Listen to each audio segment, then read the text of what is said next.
They would no longer be attending CFTCs and CTCs this summer. So without further ado, let me take a moment to introduce you to Captain Kutryk before we start chatting about what perseverance, overcoming adversity, and goal setting looked like for him. So Captain Kutryk's interest in aviation was fostered while attending air shows in his youth, but it was this interest in aviation that steered him towards the Royal Canadian Air Cadet program and helped him achieve his goals of one day becoming a fighter pilot. Captain Kutryk's involvement with cadets began when he joined 551 Whitehorse Lion Squadron in Yukon, and then continued with 341 Mundare Squadron upon his family moving back to Alberta. From there, Captain Kutryk earned his glider pilot's license in the year 2000 at the Gimli Cadet Flying Training Center, followed by his private pilot's license during the summer of 2001. Captain Kutryk spent 3 years as a civilian instructor gliding at the Villeneuve Cadet Flying Site in support of the spring and fall familiarization gliding program before joining the Canadian Armed Forces in August of 2006.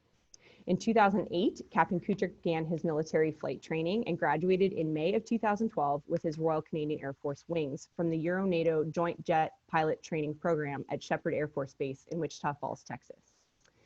He returned to Canada as a student at 410 Squadron at Four Wing Cold Lake, Alberta for operational training on the CF-18 Hornet before being posted to 425 Tactical Fighter Squadron at 3 Wing Bagotville, Quebec in 2013. In 2017, Captain Kutryk was selected as the CF-18 demo pilot, where he took the Canada 150 jet around North America, demonstrating the jet's capabilities and representing the excellence required to keep the RCAF among the world's best aviation organization. After the 2017 air show season concluded, Captain Kutryk returned to 425 Squadron as an operational pilot, before being posted back to Four Wing in 2018 to become an instructor at 419 on the CT-155 Hawk in the Fighter Lead-In Training Program, teaching Introduction to Fighter Pilot Fundamentals to pilots on Phase 4 of the NATO Flying Training Canada program.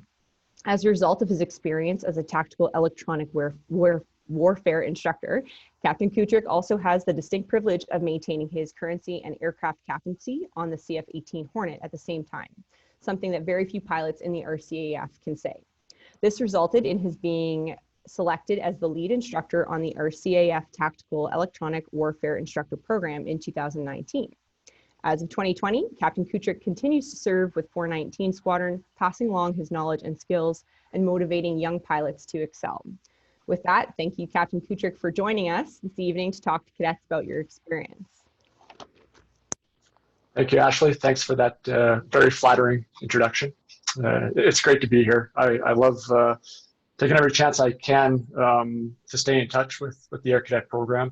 It gave me a lot when I was growing up, and it would certainly be no exaggeration to say I would not be in the position I am today if it wasn't for my experiences that I had when I was an Air Cadet. So it's good to be here.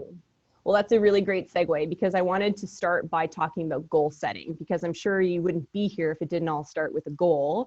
And that goal obviously got you through into the cadet program as well. So talk to me about your why and what your goal was in your youth. Yeah, so when I was growing up, I was interested in aviation from a very, very young age. My very first experience with an aircraft was actually a Twin Otter. So my dad was in the RCMP. We were living up in in Whitehorse, the Yukon Territory at the time, and there was an RCMP Twin Otter that was used for RCMP services in the Northern Territories. And my dad knew that we were interested in aviation, so he was able to get us on that Twin Otter as we're flying, between these communities in the Northwest Territories and the Yukon. Awesome. Yeah, I mean, most of those trips were VFR, so visual flight rules. There was a single pilot. There was an empty seat up front.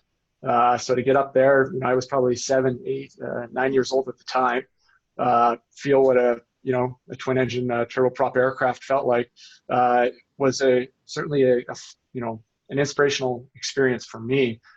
Looking back, I didn't realize just how lucky I was to have those experiences. That was my real first interaction with an aircraft. And then growing up, going to air shows and seeing the different various military hardware and civilian performers at air shows and stuff, I knew I wanted to do something with aviation. So that was a simple segue. I have a brother who's 2 years older than me. He joined Air Cadets when he was 12. And I remember very clearly being a 10-year-old younger brother, a little saddened and frustrated that I couldn't join Air Cadets yet. And this is absolutely true. I was counting down the days to my 12th birthday in December of 1995 when I was able to join cadets. So it was something that I was very, very excited to do. As a 12-year-old, I didn't really know that much about the program.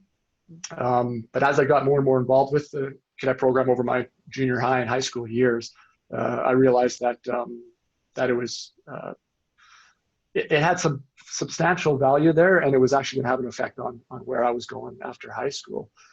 The other side to that, we talk about, what are you going to do after high school? In my case, I was very interested in aviation. I was looking, for lack of a better term, I was looking for adventure, possibly some kind of excitement, looking to travel.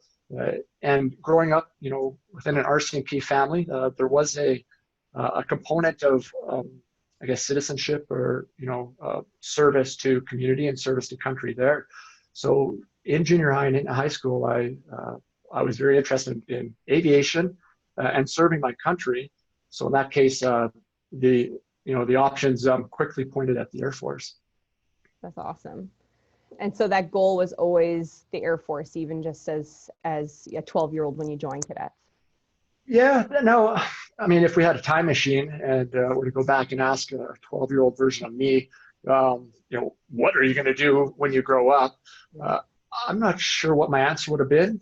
It probably would have had something to do with flying in the Air Force. I understand that answer would have absolutely no perspective on what that reality would actually be. But it was a real transitional kind of growing up period for me. So I joined Air Cadets, getting some exposure to aviation through familiarization flights and, glider rides through the RGS program and stuff. And then I'm approaching, 15 years old. I want to get my glider pilot's license. I'm able to do that, which is amazing. And I remember clear as day when I finished the RGS program, RGS Prairie Region in Gimli, Manitoba, in 2000.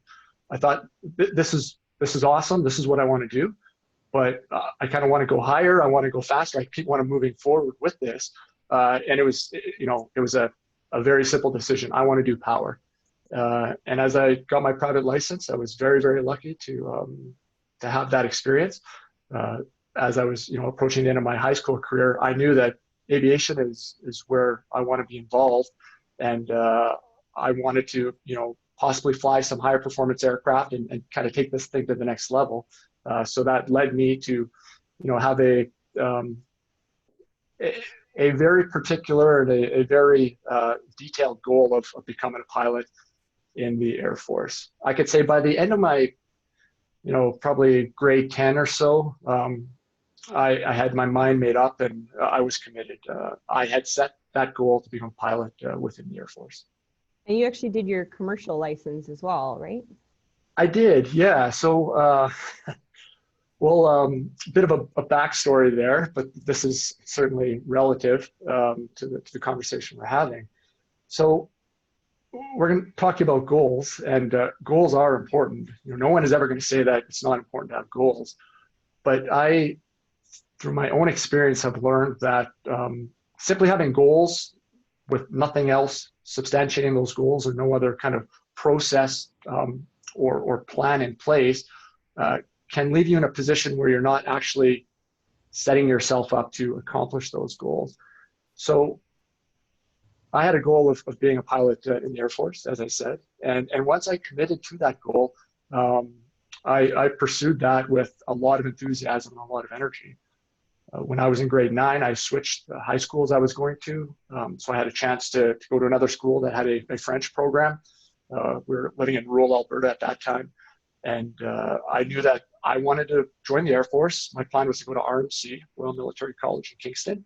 And I understood what the requirements were for that university and what type of programs they offered. So I actually switched schools to have a French training program in high school. I also switched. Yeah, I mean, that's how bad I wanted it, and that's how much enthusiasm I had towards that goal. Another reason why I switched schools was the smaller school that I was going to at the time in rural Alberta did not have Math 31, which was the pre-university calculus prerequisite for the program I wanted to do at Royal Military College of Canada in Kingston. So you see this picture kind of developing where I have a goal, I'm very enthusiastic about it, and I have a very clear plan on how to get there. It's like step 1, step 2, step 3, step 4, and it's that simple. And in my mind, it really was that simple. It was just the goal. Spoiler alert, that's not how things happened at all. Yeah, this is a great segue, because the next one is perseverance and overcoming adversity. So I'm really looking forward to you telling everyone exactly what happened next in this journey for you. Yeah, so perfect. And I mean, it's not a coincidental segue, because you realize you have these themes we're talking about. Like there's goals, and then there's perseverance and dedication and determination. And they're certainly related, directly linked to each other. I'm in high school, as I mentioned. I know what I'm doing. I'm going to RMC in Kingston, and then I'm going to be a pilot within the Air Force. And I remember close friends of mine going through high school, looking at different colleges and career options and kind of struggling about what they wanted to do after grade 12. And I felt very lucky because naively, I had it all figured out. I knew what I was going to do by the end of grade 10. There was no plan B. That's what I was going to do. And I had the plan, I had the goal. It was going to happen. It did not happen. So this is now the early spring. I applied in the fall of my grade 12 year through Canadian Forces Recruiting Center in Edmonton. And in the fall of 2001, and then spring 2002, just as I'm approaching high school graduation, I get a letter from the Canadian Forces Recruiting Group, and they have some bad news. They say that I'm medically unfit for the program that I applied to. Now, this is pretty problematic to me because, like I said, I had that goal and I had it all figured out, for lack of a better term. So I contacted the recruiting group and said, kind of explain the situation so I could get as much information as possible. And they did explain it, and it had to do with a history of asthma that I had when I was growing up. I said, okay, I still want to serve, and I want to go to RMC. So I said my second choice would be infantry officer. Afghanistan was just picking up, and that career really appealed to me. The recruiting group came back and said, sorry, you don't meet the common medical standard for infantry officer. And then I said, okay, now that's becoming disheartening. What trades in the military am I eligible for? They responded, you're not eligible for any trade, from pilot to RMS clerk, like administrative clerk, to anything in between. And this is like a month and a half before my high school graduation. So I was blown away. It was a pretty dark time for me on a personal level. Because I was so focused on that goal, I didn't really have a backup plan. I had applied to some other universities, contingencies, so on and so forth. Kind of accelerate the story here. So what happens? I'm told that medically, I'll never be able to serve in Canada's military. So that's really disheartening to me. It's depressing. That's exactly what it was. I go to the University of Alberta. I'm studying there. I'm trying to get more information from the Canadian Forces Recruiting Group if I can apply in the future and possibly rectify this.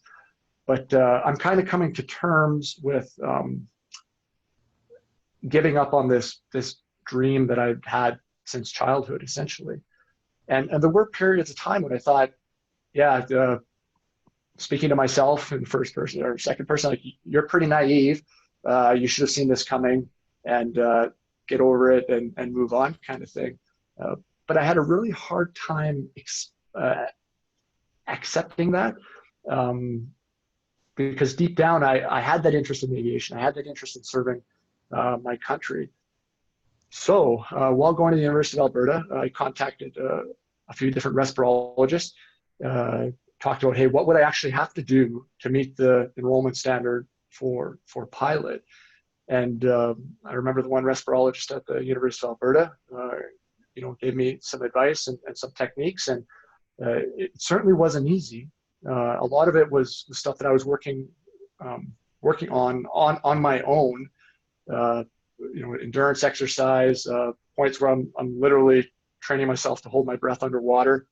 By the end of it, I was swimming 2 full lengths of the University of Alberta pool on a single breath. So I'd go from one end of the pool to the other, touch the wall, turn around, go back, still underwater. Exercises like that, and I was able to achieve a level of performance that eventually allowed me to be accepted into the military. And as I was going through that experience, I was told in 2002 that I would never meet the medical standard for the military, and I enrolled in 2006. So there was about a 3.5-year period of struggling with this stuff. I did stay committed to the goal, and I'm very thankful that things worked out the way they did.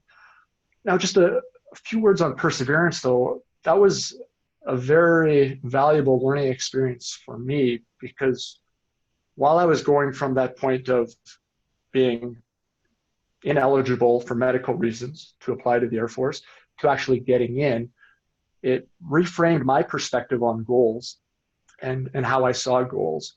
So before that, a goal was an end state, and it's all that really mattered. You pick your goal, you can write it down, and then you just focus on it. But you realize quickly that probably isn't the best way to go about things. And the reason for that is because life is sometimes unfair, and the universe is often acts in a very unexpected way. Can you say that one more time for everybody out there? Like, if you make a plan, you're going to get a curveball. So if you've got one goal for what you're going to be doing 6 years from now, you better take a very detailed look on how that's going to happen, because there's no way for you to anticipate all the curveballs and all the unexpected events that are going to affect you. So it's more about the process then. Yeah, that's exactly it. I've shared that with a lot of people. So after I went through that experience, goals were still important to me, but they weren't the primary thing anymore. And you could see this is kind of, it's almost an idiom now, right? Like, goals are important. Decide what you want to do, set those goals, and write them down. But let's be honest, if all that really mattered was choosing a goal and writing it down, then everyone on the planet would be living their dream lives. That's the easiest thing, is to just write down a goal. I want to be able to run 200 miles in a single day by this date next year. Well, I can write that down, and I can even meditate on that idea, but it's not going to do anything to move me towards that level of performance. And there's another dimension to this that I discovered going through my own personal experiences. So for me, the goals are important, but they're the compass. They're the thing that provides direction. They're the thing that allows you to focus on something. For me, my goals are a metaphorical compass. Those goals tell me where I want to face and which direction I want to move. The more important thing, the critical thing, is the process behind those goals. So in my case, for example, my goal was to get into the Air Force, and that was how I was focusing my energy, my enthusiasm, and that's where I got my sense of direction from. The goal was the compass, but it was the process that really was going to result in the opportunity and result in the personal benefit, regardless of what curveballs the universe was going to throw at me, and regardless of what unexpected or different opportunities may present themselves. And I could elaborate on that a little bit too. So in my case, the goal was to get into the Air Force. The process was to become, the healthiest person I could, both physically through physical performance and mentally, to prepare myself for the type of exams and evaluations that I would have to do to get into the Air Force and then continue as a pilot, to have the experience that would set me up for success as I go down this road. So the goal still maintains its perspective as the compass, but it's this process that keeps me focused on physical training, on pursuing some self-study projects to prepare me for future performance evaluations. And you mentioned my commercial pilot training. it was during this period while I was attempting to get into the Air Force after I was medically denied that I did my commercial pilot training as a civilian in Edmonton. And to just kind of close the loop on this, why goals are so valuable as a direction providing compass, but why they are not the end state is simply this: things are not going to go as planned. So when the universe throws you a curveball, when something unexpected changes your plan, the goal will still be there, but you may find yourself in a different situation, or you may find yourself faced with a different opportunity. As long as you focus on the process, you're going to get the most out of those opportunities, regardless of what kind of crazy and unexpected events may present themselves. And just very, very briefly, I mean, I literally have countless examples of this, but two that come to mind right away. While I'm trying to get into the Air Force, I'm a little frustrated because now I'm in my second year of university, and I think I should have been in the Air Force 2 years ago. I'm behind on my career and everything else. But while going to the University of Alberta, I was a wildland firefighter with Rocky Mountain Hell Attack out of Rocky Mountain House. And I spent my summers on a hell attack crew fighting wildland forest fires. To this very day, I'm in very close contact with the guys I used to work with, and I look back and cherish those experiences and memories as incredibly valuable to me. If I had gotten into the Air Force the day after my high school graduation, I never would have had that experience. And I really mean that. I wouldn't change it because those experiences I had are super valuable. Another experience, totally unrelated to aviation. Once I was in the Air Force, in 2008, there was a training delay with pilot training in Moose Jaw, and I had about a year and a half delay before I could start my next phase of pilot training. And I had some options. I was on OJT, the acronym for on-the-job training, but I didn't want to just mark time and bide my time waiting for Moose Jaw. So I was able to get out to Halifax. I did the dive course. I was the team lead with Fleet Diving Unit Atlantic as a ship's team diver. And I'm an Air Force officer waiting for pilot training, diving in the Atlantic Ocean with the Royal Canadian Navy. That is an experience that I would have, never thought possible. And to go back and have the chance to sacrifice or miss that experience, no way. So by focusing on the process, yeah, your goal might, sometimes seem like it's morphing or changing or sliding further back on the timeline. But as long as you stick to that process, you're going to be able to embrace some amazing opportunities and really seize the value of those opportunities. So I don't say these things lightly.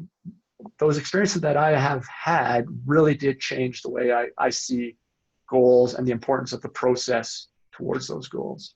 Then once you got your wings, so then what did that process look like for you? You obviously knew that you were going to get to fly jets. So then was it always just flying jets? Yeah. So the process still stands, but that's an interesting, almost philosophical question about goals. So you can have a hierarchy of goals, and you might have the ultimate goal. What happens when you achieve that goal? Do you lean back and enjoy the view and then just kind of coast? Well, of course not, right? In life, it's about maximizing experiences and opportunities and getting the most out of those opportunities. So in my case, my goal was to be a pilot in the Air Force. Once you get in the Air Force, though, you're able to re-examine that goal, the goal that you formulated when you're on the outside, and realize once you're on the inside, it doesn't mean what you thought it meant. Simply stated, my goal is to be a pilot in the Air Force. Well, what does that mean? Does that mean as soon as I get my wings, I'm done and I'm just going to lean back and coast? Well, no, because when you get your wings, you're not even operational on an operational aircraft. You're just a student pilot who's reached a certain level. So you realize that this goal you had is constantly morphing and evolving. Now, in my own case, I got my wings down at Shepherd Air Force Base in Texas on the T-38 Talon. So the evolution of that goal was fairly straightforward at that point. I was going to go fly the F-18. So my goal was to become an F-18 pilot. And I went back to Cold Lake and I trained on the F-18 and I became an F-18 pilot. And as I get there, again, the goal, still the same idea, but it's evolving as your perspective changes, as your experience and your knowledge about the institution and environment you're in continues to evolve.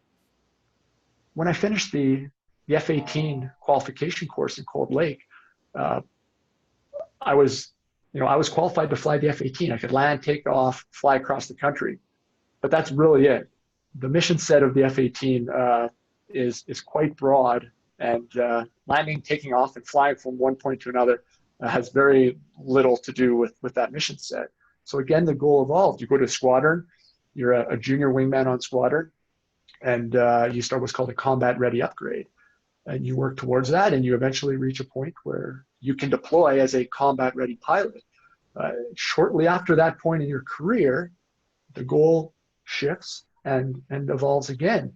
And you're looking to upgrade as a flight lead and as a senior tactical pilot. And then as you get to that point, the goal continues to move, and you realize, well, the next level is an instructor pilot to now train the new guys, the new fighter pilots that are joining the organization, and pursue other tactical specializations within the community. So you quickly develop, with a bit of retrospect, a realization that that same goal still stands, but the end state wasn't going to Moose Jaw and finishing pilot training, or getting my wings in Texas, or even becoming qualified on the F-18. It is still moving and evolving for me. And in many ways, I'm still using that same process, still moving, with that kind of metaphorical compass towards that goal. And so then was the year that you did the demo, so was that one of your goals as well, was to become a demo pilot? So the demo is interesting. To be completely candid, no, not initially. When I was going through pilot training, the demo certainly was not on my mind. I wanted to be a fighter pilot. I wanted to fly the F-18 operationally. I wanted to serve on deployments within Canada's fighter community. I had that opportunity in 2014 and 2015 with the Operation Impact, Canada's F-18 serving in Iraq with the coalition against ISIS. Now we're approaching the end of 2016. I'm a senior pilot on Squadron. I'm doing the tactical upgrades on the junior guys. And the demo opportunity kind of rises on the horizon. It wasn't something that I was thinking about prior to that point, but when my chain of command approached me and said, we would like you to apply for the 2017 demo, that quickly, joined that evolving goal that I was talking about. It was flying an F-18 in a regime, in a civilian mission set that was incredibly unique. Max performing the aircraft very low to the ground, and it was going to present an opportunity to kind of take that aircraft, showcase the professional of the RCAF across the country, across North America. And once that opportunity started to kind of manifest itself as a potential, course of action for me, then I did become very interested, and it was something that I went after. And I was lucky that it worked out. I had that chance. Absolutely. So then so you mentioned obviously demo year and your deployment. So talk about teamwork and kind of what that looks like for you, both even drawing back to your cadet time. So when you did glider and power, or in your flight training. So the teamwork with other pilots, or the teamwork with your support staff on deployments and your demo year. Yeah, it's interesting that you specifically single out the term teamwork. To just kind of zoom out for a second, in any kind of pursuit of higher performance or capability, there's all kinds of kind of buzzwords, teamwork and dedication and determination and focus and all that stuff, flexibility. Those are all true. But the fact that you single out teamwork kind of resonates with me, because within my community, the CF-18 fighter community, teamwork is that one thing that it's really is the foundational basis for everything we do. It's certainly not a buzzword. I really mean that. I will say it again, it is the foundational basis for our combat capability and what we do. And the same can be said for the capability of the entire RCF writ large. Now, that might seem kind of vague, so I'll provide some examples. It's true on absolutely every level. So when we employ tactics with the CF-18, the basic tactical element is the two-ship formation. There's a flight lead, and then there's a wingman. And that flight lead wingman pair are able to execute tactics and essentially generate effects that a single aircraft simply wouldn't be able to do. And there is a real synergistic dimension here, because the tactics and effects that those aircraft are accomplishing are greater than what could be accomplished by two single aircraft operating as single aircraft. That's because they're watching each other's back, to providing mutual support, and they're working in a very coordinated manner. That teamwork dimension of our tactics is absolutely fundamental. Beyond that, for certain mission sets, that two-ship formation will expand to 4 aircraft, and then there's some mission sets where we have even more than 4 aircraft. But the idea of teamwork isn't just about fighter jets supporting each other in the air. The demo, for example. So 2017, I'm lucky enough to be the demo pilot. I get an F-18 with a very unique paint job, and I get to showcase, the capabilities of the RCAF. But I'm really the least important person in that entire program. I'm just the pilot that sits in the cockpit. I'm just the guy that moves the throttle and the stick. And I'm not trying to be excessively humble here. That is absolutely true. If something happened in 2017 and I was not available for half of the season, they would have taken another pilot and trained him to do the same thing I was doing, and that program would have been accomplished successfully. However, if we did not have the support and the teamwork of our maintenance technicians, the men and women who kept that airplane flying through maintenance and airworthiness actions, then it didn't matter who the pilot was, the plane wouldn't fly and there'd be no program. Likewise, if we did not have the support and the teamwork of our higher headquarters staff, our public affairs team, there'd be no coordination, there'd be no schedule, there'd be no air shows to go to. Again, but the pilot doesn't matter. The program would not have happened. And then you start seeing this everywhere. So that's why I smiled when I heard you say teamwork. I'm just thinking here on the fly, like so many examples. 2014. So Canada, the Canadian government decides to commit forces to the coalition to stabilize Iraq against the asymmetric threat of the ISIS forces there. I was very fortunate to be in the right place at the right time. So the Canadian government commits 6 aircraft. I was one of the pilots to take those first six jets over to Kuwait and fly some of the first missions in Iraq. So the general public, when they see the headlines, they see 6 aircraft and the pilots that are flying those aircraft. But that is not the reality at all, not even close. Again, the pilot's just the guy moving the stick and throttle around. We're over there operating out of a base in Kuwait. There are hundreds of technicians that are repairing those aircraft, making sure that they're airworthy to fly those combat missions up into Iraq. There's armor technicians that are taking care of all the bombs and the weapons that we're working with. There's security forces that are keeping us safe in the desert of Kuwait. There's the people that are providing the logistics, the food support, the fitness support.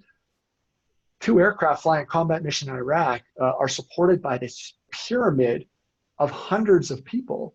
And you realize that if you took any component of that pyramid out, then those 2 aircraft would not be able to conduct that mission in Iraq. So it really is teamwork. And the last example, I'll end it here, but would have to be even beyond Canada. So Canada rarely operates as an air force on its own. For example, NORAD, the agreement we have, North American Air Defense, is a binational agreement with the United States of America. We work as a team through teamwork with the United States of America defending North American airspace. When I was flying missions in Iraq, there was never a time when I was only working with Canadian personnel and Canadian aircraft over Iraq. There was often fighter jets from other countries, allied countries, supporting us at the same time. Air-to-air refueling, our command and control, talking to AWACS aircraft from other countries, support on the ground from other countries. Without that teamwork, none of these things would happen. So yes, teamwork it's pretty important. It's the foundational basis for everything we do. Awesome. Well, then that kind of leads me to my last question before we get into the Q&A. But obviously, in terms of what you do every day, you need to have a certain set of like hard skills, so fly the plane. But what would you recommend for cadets in terms of having some soft skills? So teamwork or being a team player is kind of an obvious start to that. But what are some other soft skills that you see and you use in your day-to-day career that really help you? Yeah, so we talked about teamwork, and we talked about perseverance as our discussion of goals kind of went down that road. So I won't say anything more about teamwork or perseverance, but those are certainly critical. I'm thinking back to my own cadet experiences, and I want to be specific with my vocabulary because it's kind of easy to chuck up the throwaways like determination is important and hard work, and that's true, but those statements are so ambiguous they kind of quickly lose meaning. So some very specific examples is communication skills. So, effective writing, but even more important, effective public speaking. To be able to formulate an idea and articulate it in a clear and concise manner and present that to a group is something that doesn't get talked about that much, but is really going to set you up for success and really going to move you towards your goals. And you're going to see the few things I talk about here as we link it to the discussion of process before. If you're in cadets right now and you're focusing on public speaking and communication skills and stuff, and you have no interest in being a pilot in the Air Force, that's cool. There's no problem. Don't give up on the communication skills because it doesn't matter where you're going to go. Civilian aviation industries or even some other industry that has nothing to do with aviation, you're going to be so far ahead of other people if you can formulate your ideas and articulate them in a very clear, and effective manner. So communication skills from cadets was a big one. The other one that I would like to elaborate on is leadership. And again, not to use leadership as a bit of a throwaway, but to be specific with that vocabulary. As a cadet, I did not appreciate how valuable that leadership experience was at the time. You have, 13, 14, 15-year-old kids accepting responsibility for their subordinates, who may be 12, 13, 14, 15, onwards and upwards, and creating this dynamic environment of leadership and responsibility as you progress through your junior high and your high school years. So what does that actually mean? You're taking someone who, away from the cadet program, could possibly, involved with sports and stuff, and that's all important, but could possibly go through their early teens into high school with the dynamic of, do what you're told and work hard, and one day you'll become an adult, and at that point you accept responsibility. That may be a bit of someone may interpret that as slightly unfair, but it's certainly not totally baseless. Now look at a cadet squadron, and you've got your senior cadets, and then you have summer training centers, with the staff cadet programs and so on and so forth. What does that leadership actually mean?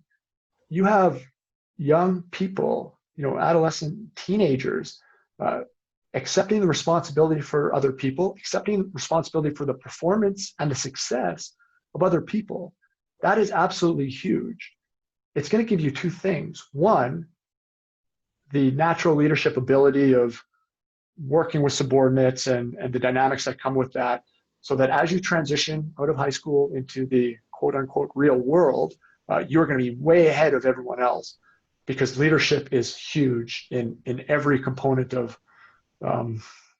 human interaction, really. It's regardless of industry or community you get involved with, leadership is huge. The other thing that I'd like to acknowledge that often does not get discussed is that component of responsibility. So as you get these leadership experiences through cadets, I will say it again, you are accepting responsibility for the well-being, the performance, and the success of your subordinates. And that will have an effect on you. I'm going to tell you that right now. That will have an effect on you because you're going to internalize that and realize to do that, you have to accept responsibility for your own performance, your own success. And that's a huge thing to take on if you're 14 or 15 years old, to say like, the universe isn't always a fair place. I've got my goals, I've got my process, I'm going to move in this direction. And to hear a 14 or 15-year-old kid saying, I am accepting responsibility for where I am and where I'm going, that is a huge thing. I could not say that enough.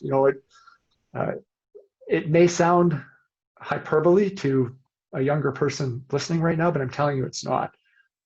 Accept that responsibility at a younger age. You're going to look back and say, wow, I was so fortunate to have that opportunity. Yeah, I even think about that when we teach cadets on the glider course.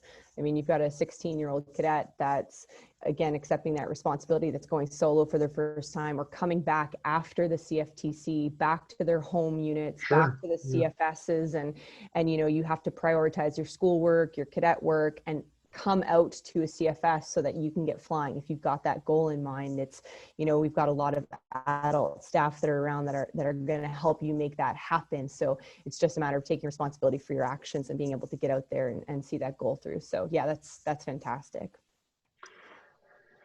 So with that, I think I don't have anything else in terms of kind of the chatting portion. So I guess we want to move on to the Q&A that's up on Slido. Okay, so we've got a bunch of questions. Basically, I want to take the next 10 minutes or so to just go through these questions and answer as many as we can. And then we'll finish up with the fishbowl questions. Yeah, sure. So if that format works, so I guess you'll be able to transfer the questions from Slido and then you will present them to me. Is that correct? Yeah. Okay. So I've got my phone up and I've got all of the questions that are coming up, lots of upvotes. So it looks great so far. So I'll just start with the first question. So this is from Warrant Officer Caitlin Reno. I know this name from Nova Scotia. So what advice or recommendations would you give someone who wants to become a pilot in the RCAF? I mean, if you're involved with the Air Cadet program, you've got a huge head start. My advice to you is two things. One, in the Air Cadet program, embrace every single opportunity you can. I know sometimes, depending on where you are in life and in school, it's like, well, maybe I don't want to do a summer camp this summer. Maybe I want to do something that does not involve cadets next summer, something like that. Fair enough, and that's okay, but I would highly encourage you to take every opportunity you can with cadets. If it is aviation related, the glider program, the power program, those programs are amazing opportunities if you get the chance. They're certainly not any kind of prereqs, but they're going to set you up for success. But like I said just a few minutes ago, embrace that leadership experience, develop those communication skills, and really use the landscape of the Air Cadet program to make yourself the strongest applicant you can. So that's the Air Cadet side. The other side is to get as much information as you can about the job that you want within the RCAF. So as an example, to be a pilot, I would suggest going to your Canadian Forces Recruiting Center as soon as possible and find out what are the requirements. What are they looking for? What makes a strong application? What makes a less strong application? Do that in grade 10. Do that in grade 11. Give yourself more than 1 year and then really tailor your application to that. If they say they want to see volunteering and that is, well, okay, that's something I'm interested in. I'm going to focus on this. Or they talk about a fitness test or they talk about aptitude tests. Like you can really set yourself up for success by getting as much information as you can. The recruiting centers will describe the total, every dimension of the application program. And go into Google and they say we have some aptitude tests and some, aircrew select. It's been years for me, so I actually don't know what it involves.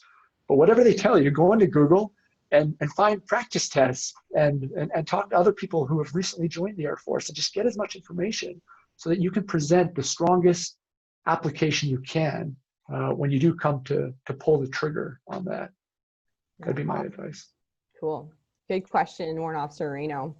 So the next one's from Sergeant Billing saying, what is a skill that is useful as a pilot that not many people consider? Not many people consider. Yeah. What is a skill that is useful as a pilot that not many people consider? So there's a few ways to go about that. One would be a military pilot, and one would be aviation in general. I'll speak to aviation in general first. So you're a pilot, so you're operating some kind of mechanical machine in three-dimensional space, right? So it's certainly more complex than driving a car. And there's a whole bunch of other things you got to deal with: weather, navigation, air regulations, traffic deconfliction with other aircraft and stuff. So that quickly turns into a matter of task management. If you kind of look at like the Wolf's old book, The Right Stuff, and they made a movie about that, and it's kind of the cowboy days of test pilots, and people talk about like stick and rudder guys and stuff. That's not really the reality, right? You're managing complex systems, and you're managing complex tasks. So it's not really about being a stick and rudder guy or a stick and rudder girl. It's about managing those tasks. So in aviation in general, there's that side of it. On the military side, and this is beyond fighter pilots, this is all pilots within the RCAF, an incredibly important skill is prioritization and time management. So you have your job as a pilot, and that's what kind of your day job, for lack of a better term. But if you would zoom out from that, you have tons of other responsibilities as an officer within the Air Force. You're not just a pilot, you're a leader. You're going to have secondary duties. You're going to have secondary capability responsibilities away from the aircraft. And then you quickly find yourself in this position where your area of responsibility is much more than the cockpit that you're used to sitting in. And that requires a certain degree of time management skills and prioritization to be able to succeed in those different environments. That's great. Awesome. Thank you. Thank you, Sergeant Billing, for asking. So Tanae Dave would like to know, what's the major difference between finishing university through RMC and a civilian university for Air Force programs? As far as Air Force programs, there is, as far as opportunities you'll have within the Air Force, there's no difference whatsoever.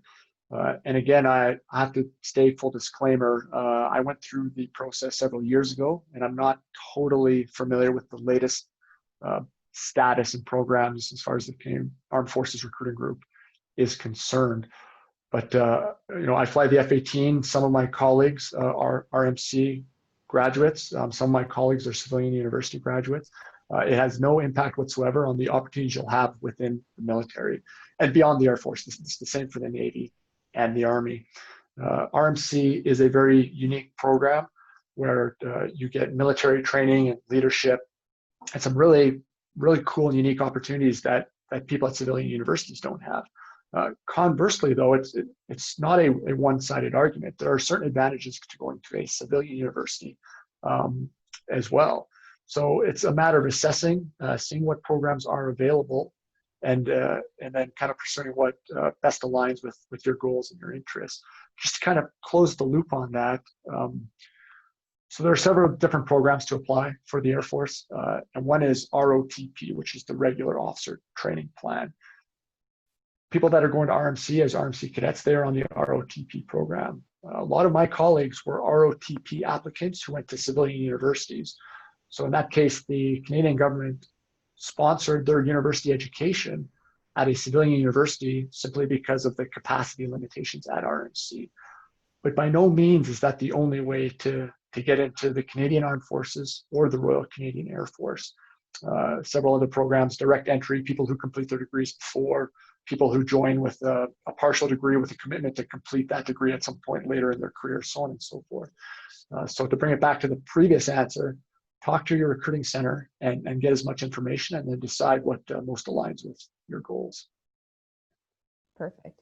Thank you, Tanae. So Warrant Officer Noah Gilbert would like to know, in flight training as a learning CAF pilot, what were the most prominent challenges you faced? And side note, I started cadets with 551 too.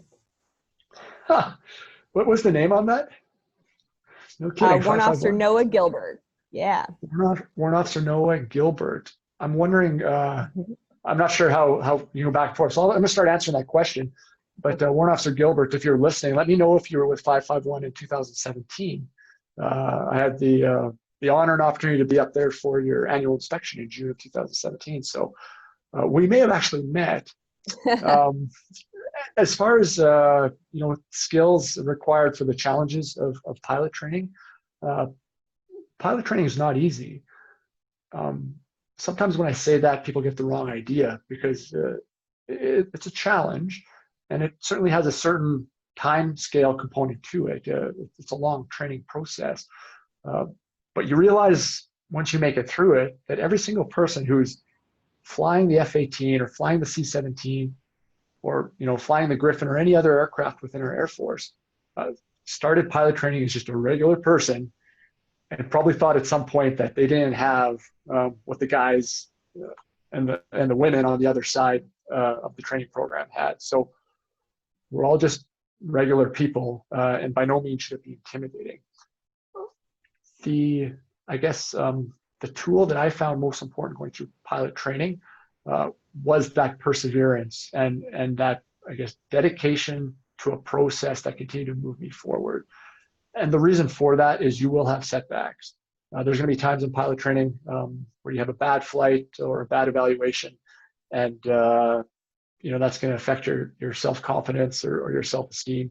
And you have to take that experience and say, yeah, I had a bad day, but I'm going to continue to stay focused on my physical and my mental health, and I'm going to continue to drive forward with this studying program I have, and I'm going to continue to move forward with this process. I started pilot training in 2008. There was a training delay, so I was a little longer than normal at my time, but I got my wings in 2012.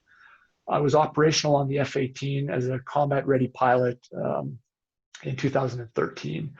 So 2008 to 2013, like that's a bit of a long time, right? 5 years. But if you're able to stay focused on that process, that's what's going to allow you to move forward, and that's really important. You could talk about a certain type of instrument approach or a certain type of airplane that had a weird, unique technical component to it. Those challenges were there, but the real challenge that was going to allow you to succeed by overcoming it was that dedication to moving forward. That's fantastic. And Warrant Officer Gilbert says, yes, he was.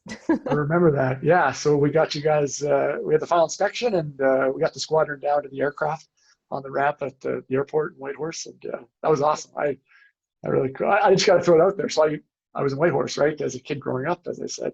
So to take the air show demo aircraft up there, meet the squadron, see the cadets, their final annual inspection in June.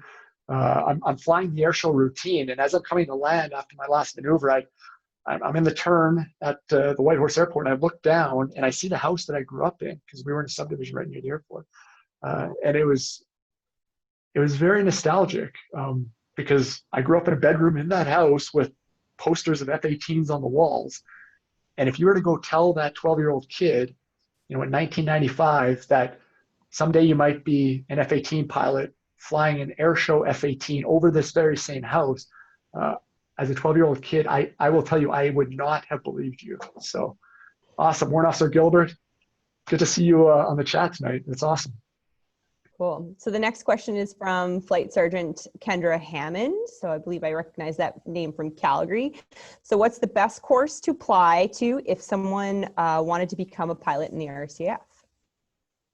So okay, I presume that's referring to air cadet courses.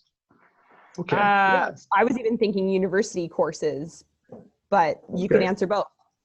Yeah, so I will speak to both. The air cadet opportunities have a lot of aviation dimensions, right? So anything you're doing aviation related with air cadets is going to set you up for success. with that said, I fly the F-18 with a lot of people who were cadets when they were growing up, and they didn't do any aviation-related courses. They were the survival guys or the leadership guys or whatever. They still are having very successful careers. So by no means do you have to do the gliding program to be successful in the Air Force. No, not at all. If the aviation opportunities are there, I'd say embrace them. And if they're not, that's fine. You're still going to be able to kick some butt in the Air Force if that's what you want to do. Likewise on the university side. So again, I know that they are changing recruitment programs and ROTP, Civi ROTP, for example, was open. They closed it for a bit. They're going to open it again. Some people were joining without degrees for a period of time, and I'm not sure if that still stands. There is a current requirement if you're going to be an officer in the Canadian Armed Forces, in any branch, to have a university degree or have a plan to get a university degree. And that's really it. So within my community, there's F-18 pilots who have engineering backgrounds, who have history backgrounds, who have philosophy or English backgrounds. There really is no one specific degree that's going to translate to being a fighter pilot. You can't go to university and study, fighter pilot 101 as an undergrad. So that, the type of degree is not specifically transferable to the job that I'm in. I also work with some people who do not have degrees. They're currently working on their degrees right now, but they were enrolled under programs that allowed them to join the Air Force without a degree, with an understanding that they would work towards and accomplish a degree at some point during their career. So there you have it. Cool, thanks for that one. Warrant Officer Reno again said, looking back on your career, where you started and where you are now, what advice would you want to give your younger self? I like this question. What advice would I give my younger self? Okay, so that, again, I want to be precise with my language. It's a bit of a fun question, right? It's a thought experiment. If you had a time machine and you go back in time, it would really depend on which younger self. My 18-year-old self, who was just told that he's never going to be medically fit to be a pilot, or my 9-year-old self with, who just watched Top Gun for the first time and has pictures of F-18s, thumbtacked to his bedroom wall. Two different things, but something that would apply to all those versions of my youngest self.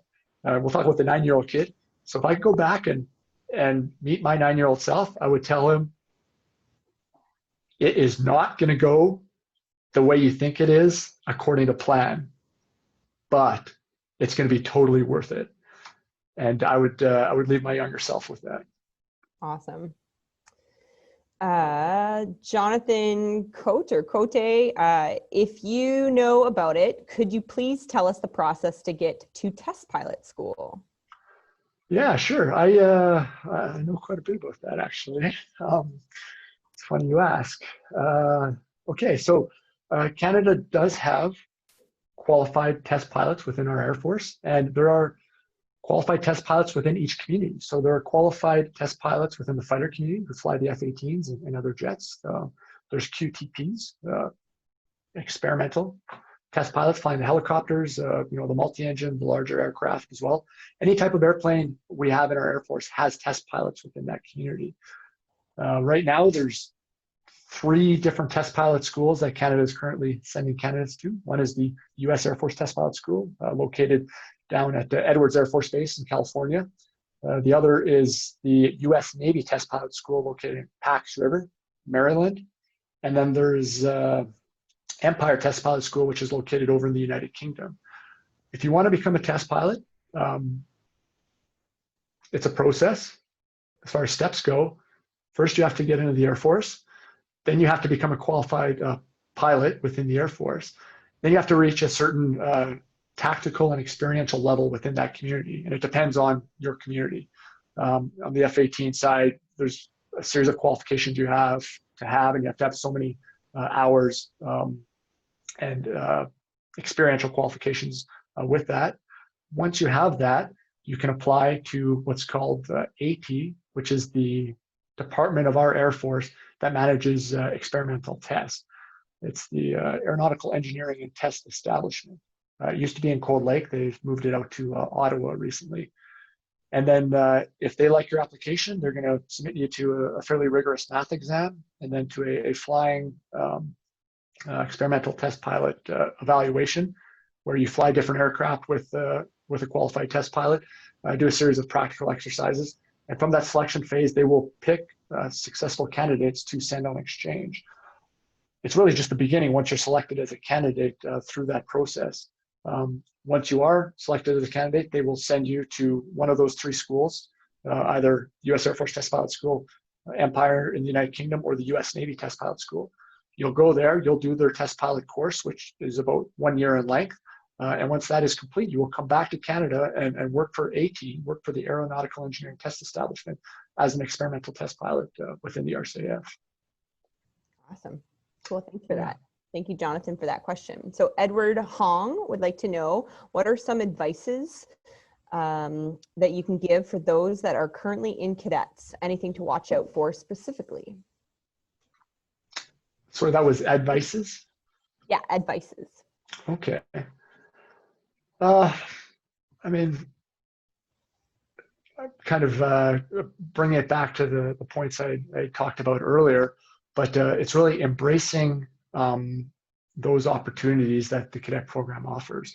Now, I noticed your question said, anything to watch out for, which is to suggest, is there a trap, or is there a bad opportunity within the cadet program? Like, hey, I'm thinking about this, but is it going to be a mistake if I do that? And that is certainly not the case at all. If you're in the cadet program, like I said, you've only got a few years, right? Like, your 18th birthday's coming up, guys, and squeeze every drop out of those unique experiences and opportunities, whether it's going to summer camps, whether it's working at summer camps as staff cadets, whether it's volunteering with your squadron sports teams or bands or other clubs and sub-organizations within your squadron. Embrace that, seek and accept responsibility, and get everything you can before that unique opportunity ends. As you approach your 18th birthday. I have to ask, so when I was in cadets, 18 was the end, or 18th was your final year, and I think 19 you aged out. But I know a lot has changed with the program since then, so I'm not sure if you can stay until later or whatnot. No. Okay. Yeah. And just to close that kind of humorous discussion about gotchas or what to watch out for, you've already heard my preamble about how I feel about embracing new experiences and focusing on a goal with a process, because the plans are going to change and there's going to be curveballs. I just want to throw this on the table. There is no such thing, in my understanding of this thing called life, there is no such thing as a bad experience. Someone can say, hey, how was that thing last summer? Was that a good experience or bad experience?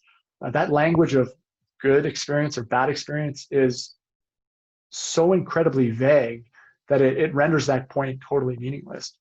I was told I could never be a pilot in the Air Force. I ended up fighting forest fires in the Rocky Mountains for 3 summers and have one of the best experiences of my life. That was amazing, right? Conversely, for example, going through pilot training, I have a bad flight. I have a bad mission. I come back. Was that a bad experience? Certainly not. It was stressful. It was uncomfortable, and it put me in a very, very stressful situation. But by having that experience, I'm learning from my mistake. I'm not going to make that mistake again. And I'm moving forward with an experience and with a learning opportunity that's actually setting me up for more success in the future. So no gotchas and no such thing as a bad experience. Awesome. There's still a few really great questions. So if you're okay, we'll just keep going. Yeah, absolutely. Sure. Awesome. So thank you, Edward, for that last question. So Sergeant Lyron Chapman would like to know, what is the toughest part of your job, both past and present?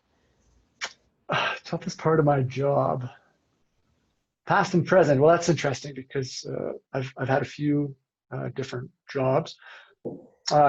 Currently, I have kind of 3 responsibilities within the Air Force.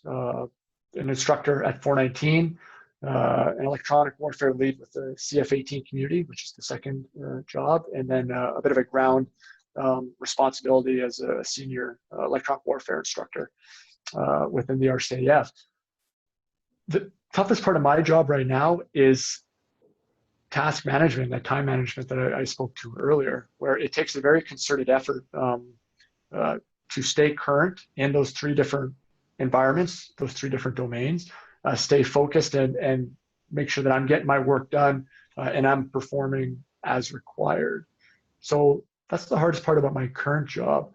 If we were to take it back, I mean, I don't want to segue here too much, but you could ask the same question about any point in my career and you get a slightly different answer. You know, when I was diving with the Royal Canadian Navy, doing the dive course, what was the hardest part about that was probably the physical training, the PT, and dealing with the very cold water in the North Atlantic while we were going through the training course. When I'm training on the T-38 Talon for my pilot wings in Texas, cold environments and extreme PT were not my biggest challenges. My biggest challenges there were learning a new aircraft and learning to fight that aircraft as a junior fighter pilot. So there's always going to be challenges. They're going to change, and that's all part of the fun. Perfect. Thanks for that. Sergeant Alex Beck would like to know, what would you say is your proudest moment during your service or a go-to story about your military experience? It's tough to choose just one. The CF-18 demo, Canada's 150th birthday, 2017, was very special to me. It's no understatement to say that I felt like the luckiest guy in the Air Force, the luckiest guy in the world to transition. You know, a year and a half earlier, I was conducting combat missions in Iraq, and now I'm going to air shows with a painted aircraft and sharing that with Canada. That was very special. You know, friends and family coming out to the air shows. That was something that's certainly still very near and dear to my heart. Another very proud moment that I have was the events in the fall of 2014, which was Canada's contribution to the coalition against ISIS. So you can search the headlines in early 2014. The Crimea region of Ukraine had become destabilized. Canada had sent resources and fighter jets for air policing missions in Europe in support of NATO. And that was the reality we were looking at. So people were not anticipating jets to be going to the Middle East, as we had already had a contribution in Europe at the time. But when things really started to deteriorate in the Middle East, it was obvious that the international community was going to need to respond. And when I got called up to join that team, to take the first 6 jets overseas into Kuwait and to be part of those very first combat missions in Iraq, it was a very, very proud moment for myself. No one is pro combat. No one wants to find themselves in that situation. But when you see terrible things happening to innocent people, and you have the opportunity to work with your allies to protect those innocent people, it's a powerful opportunity. And it's something that I'm glad I had the chance to be part of. Yeah, absolutely. Warrant Officer Retired Christian Perez, I believe this is an Edmonton name. I was an RMCC candidate but didn't make the cut. Now I'm starting studies at U of A this fall. What are your words for someone who had the same experience as you? Sure. Well, I don't know you. I don't know you too well, Warrant Officer Perez. If you are still interested in a career in the military, then my advice would be to go down to Canadian Forces Recruiting Center in Canada Place, down there on Jasper Ave, same recruiting center I went through, still there, and talk to the recruiters there and ask about why perhaps you didn't have the strongest application the previous year, and just point blank ask how you can strengthen your application to apply again and apply again, if that is where your interests are. Perfect. Thank you. Sergeant Billing with another one would like to know what your typical workday looks like. the most truthful answer is there's no such thing as a typical workday. Sometimes with my ground responsibilities, I'm flying between different locations commercially. I'm not even flying a military aircraft, coordinating with people in Winnipeg and coordinating people in Ottawa. Sometimes I am flying the F-18, and for example, we'll be on exercise Red Flag Alaska, and I spend a month and a half up in Alaska, and every day we're flying combat training missions with our allies up there. And sometimes I'm here in Cold Lake instructing. No such thing as a typical day. Today, for example, if you want to call that a typical day, I'm in Cold Lake right now. I went into work this morning at 7:30. We have a squadron met brief, a weather brief at 8 o'clock. And then we have a series of tactical training waves where we launch aircraft for the student training missions. And I was flying a training mission with a student in the first wave. So we start briefing at 8:30. We step about an hour after that, which is sign out our aircraft, go to the aircraft. Spent an hour and a half flying at ACM, which is Air Combat Maneuvering Tactical Mission, training a new fighter pilot how to conduct air combat maneuver tactics. That's 2 airplanes fighting 1 bad guy. After that mission, we come back to the squadron and we land, and we spend about an hour and a half debriefing. So going through the HUD tapes, the heads-up display tapes, looking at the tactical playbacks of the maneuvering of the different aircraft and getting as much learning we can out of that. And then that is that mission complete. Sometimes I'll do 2 of those training missions a day with other secondary duties interspersed in between. Awesome.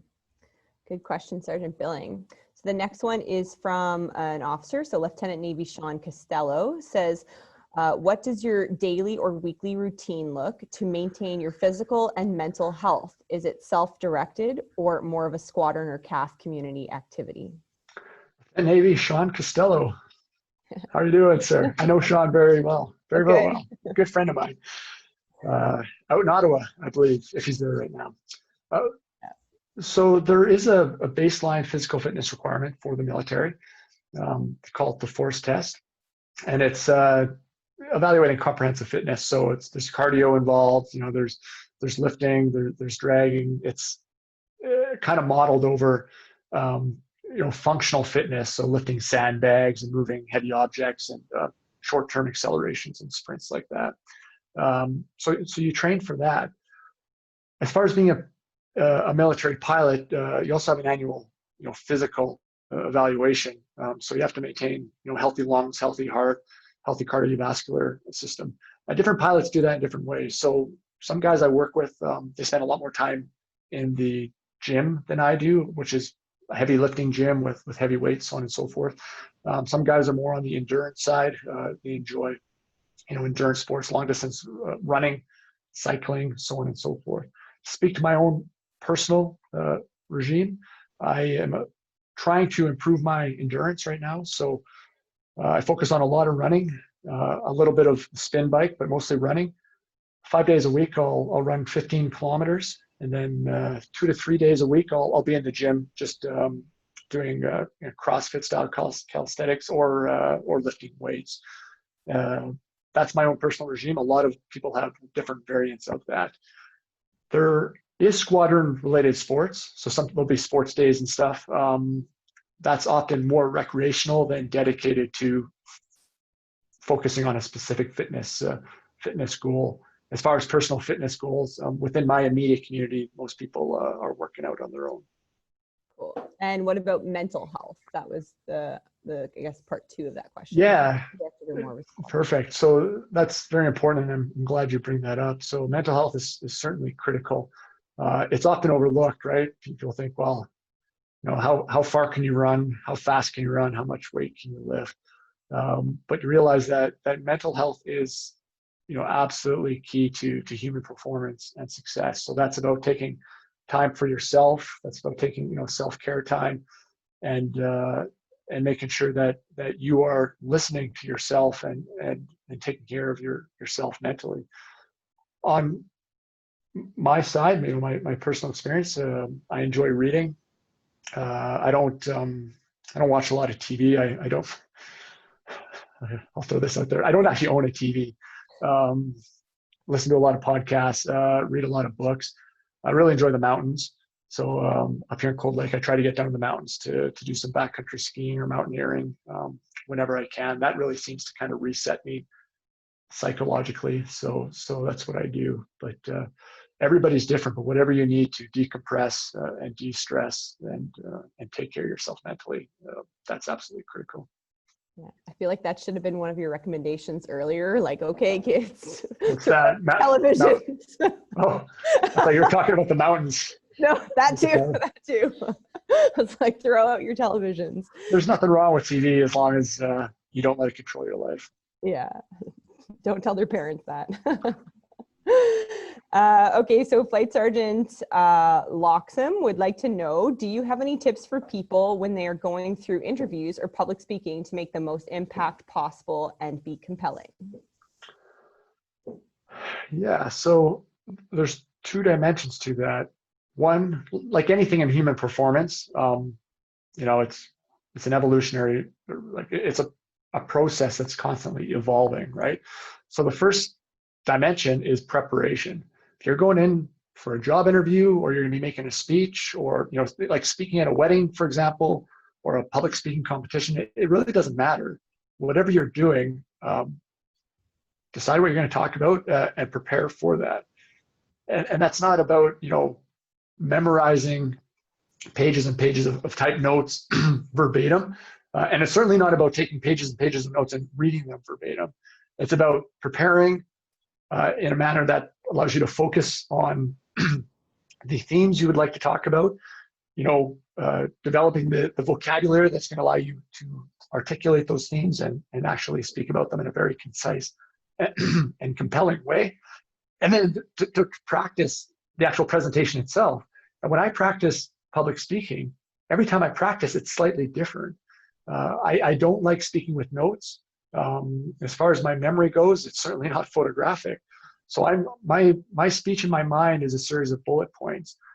And as you go through those bullet points, your brain and the neurons are going to, link with the anecdotes and the little funny, stories you're going to share with each point, or whatever the case may be.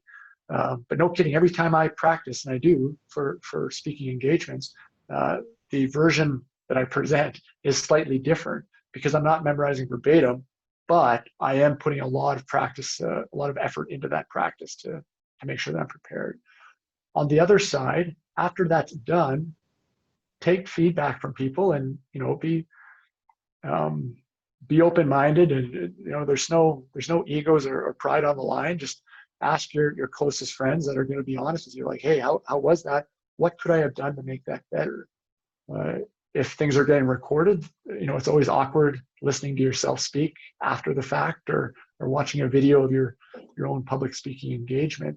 But take that opportunity to go back and see how you did, and make some mental notes. Hey, this actually really, this part was really compelling. This sounded really good. This other part didn't sound as compelling as it could have been. And then take all that stuff and move forward onto the next speaking engagement. Yeah, awesome. So I think we probably have time for one last question. So we'll wrap it up for 7:30 our time here in Winnipeg before we move on to the fishbowl questions. So Lieutenant Janice Young would like to know, what are some of your highlights or best memories in the CAF? Oh boy, like I said, it's tough to pick one. So my proudest moments are certainly highlights, right? And I already spoke to that, so I won't go into detail, but the CF-18 demo, having the chance to serve Canada on combat missions in Iraq, very proud moments. Other highlights, looking back at a younger, naive version of myself, the day I got my wings down at Shepherd Air Force Base in Texas, that was a proud moment because that really symbolized years and years and years of hard work and dedication and stress to accomplish a goal. So that was a highlight of myself, highlight for myself. Another highlight, as nostalgic as it sounds, is taking that F-18 up to Whitehorse and being able to look out the left side of the canopy as I'm in the final turn to land and see my childhood house. That's certainly a highlight as well. Another highlight I cherish is being able to see some of the most remote regions of Canada's Arctic with my job. So I've had the chance to reach very, very northern latitudes with the F-18, and just to see how beautiful and desolate and pristine and fragile that place is up there. The Canadian Arctic is something special to me, and that was a highlight for myself. Awesome. Cool. Well, thanks for that. There are still some questions, but I know the longer that we talk, the more the questions people just keep asking them. So thank you so much for going a little bit over time, just so that we That's all good. ask these questions. So lots of good ones. So now that portion is done, you and I have talked extensively about the fishbowl questions. So I've got them all written down. So this is going to be our final kind of minute of the Q&A and kind of what that looks like. So. Sure. Well, I got to interrupt. I thought you said fishbowl, not baseball hat questions. No. Oh, it said, oh, sorry. I thought cap. No, much better. Cap questions. Okay. Off to the races. Yeah, exactly. And some of these actually might have been asked through the questions already. So okay. If you weren't in the forces right now, what would you be doing? My backup plan was to join the RCMP. Okay. What is your favorite hockey team? Edmonton Oilers. Keep the faith. Keep the faith. Nice. Okay. What flight suit or DEUs? I think that's a silly question. Certainly flight suit. Much more comfortable. What are your hobbies? Enjoy backcountry skiing, mountaineering, playing hockey. Okay. Biggest fear or phobia? Missing out on an opportunity. Tim Hortons or Starbucks? Probably Tim Hortons. So Canadian. What language would you like to learn? I'd like to learn Russian, actually. Oh, very cool. Yeah. Who was your idol or mentor growing up? Historical mentor, Winston Churchill, easily. But my hero growing up would have been my dad. Fair enough. So what is the most valuable piece of advice you've ever received? That's easy. Forget what everyone else is doing. Be your own man. Nice. What is your biggest work challenge? Time management. Do you play any instruments? I'm trying to teach myself the guitar, but it's not going very well. Oh no. What is your worst habit? The Joe Rogan podcast. That is a funny one. Do you have any pins in your wedge? It's funny you say that. No, in my current wedge, I do not have any pins, but in my Air Cadet wedge, which is still in my childhood bedroom in the basement, I have several pins, several name tags of other friends and various summer course pins. Awesome. And then the last one. So what is your favorite part about your job? Flying a supersonic fighter jet. Okay, that makes sense. I'm glad that just happened to be the last one that I pulled out then. Kind of makes sense. So I think that was probably over the minute. I just started like ripping them. Yeah, I didn't have to clock in. I kept looking, but I think I lost track. So sure. Well, that's awesome. Thank you so much for taking the time this evening to chat with everyone, the cadets. I'm not sure kind of how many people actually tuned in the end, but really good questions that came from everyone kind of on the floor and through this application. So thank you so much for sharing your stories and kind of just giving your words of wisdom. So any parting comments from you for the cadets? Yeah, actually, as we were kind of going through this exchange, I realized something that I probably should speak before we close things out here. And that has to do with my experience in cadets, and then the people that I'm talking to, CIC officers and current Air Cadets. I'm a little self-conscious as I say this. So I understand COVID has changed everything, right? It has affected everyone's personal life. It has affected everyone's professional life. My job in the Air Force is very different right now than it was on March 13th, 2020, before the term. I'm not overly familiar with exactly what's going on with the current cadet programs and stuff because of COVID. But one thing I am aware of, the Cold Lake Air Cadet Summer Training Center has no cadets here. I drive by it twice a day because I work on the same base, and every summer that place is just bustling with cadets. There's no cadets here. I presume that most cadet summer training centers are like that. Is that kind of the case right now? Yeah, all of them. Yeah. Okay, so that's sad. That's unfortunate, but it's also the realistic response of the situation that the entire planet finds itself in. It's unfortunate that some opportunities are being missed, but I will state I understand that, you know, we have to do things to manage this craziness that is COVID-19. And like I said, you know, the Cold Lake Air Cadet Summer Training Center is shut down here in Cold Lake. My job is right now is pretty unrecognizable. You know, the way we're flying airplanes and training people, you know, the way the F-18s are operating, everything else, it is unrecognizable when compared to March 13th, 2020. So we're going to accept this challenge as you know, as an organization, as a country, and move forward and accomplish, you know, what we have to accomplish despite this adversity. I'll speak specifically to the flying scholarships, so the gliding RGS gliding program, as well as the power scholarship. I presume, are those currently not happening as well? That's correct. They are, okay. So yeah, the power pilot training course candidates from this summer, they're actually doing an online ground school. Okay, sure. So there's a challenge, right? 6 months ago, everybody thought that there would be cadets getting the glider pilot's license and cadets getting their private pilot's license this summer. That's not going to happen. That's a challenge that we're going to approach, you know, embrace and overcome as a team, as a group, and as a country. I talked about how I view goals and the process, and I think it perhaps is a little relevant here too. You know, if you're planning on doing the power scholarship this year, it's not going to happen. You know, if that's what you want to do, if you want to fly airplanes or be involved with aviation, then take this opportunity, embrace the ground school, you know, get into the books and get what you can out of it, despite the challenges that we are currently seeing. And I'll take it to, you know, maybe the next step of challenges. You know, maybe you're in grade 12 or you just finished grade 12 and this was your summer for power scholarship, and then you're going to be moving on to, you know, college or something else in the fall.